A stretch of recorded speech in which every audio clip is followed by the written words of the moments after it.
Welcome po to all buyers, ma'am sir. Ito po yung 23 hectares. Napakagandang property po. Isa po sa napakagandang property dito po sa bayan ng San Francisco, Quezon. Coconut Farm. At ang mga ilalim po nito ay napakaraming tanim na saging. Ang niyog po nito ay may bilang po na 2,500 piraso. Ito po. 23 hectares.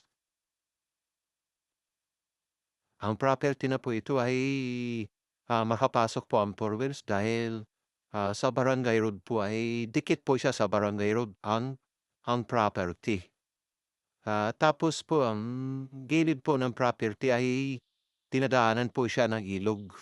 Sakop po siya, itong ilog po. Malaking ilog po siya. Itong 23 hectares. Bali po ay paikot po siya ng ilog.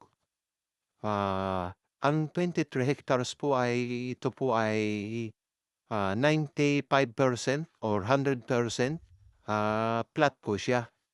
And flat land po siya. Ito po. Ang kagandahan po nito, itong 23 hectares po ay dikit po sa Barangay Road. Ito po, kasalukuyan po ngayon ay ginagawa po yung Barangay Road. Makapasok naman po ang four wheels. Ang 23 hectares po ay paikot po siya ng Barangay Road po siya. Ito po. Itong area na ito.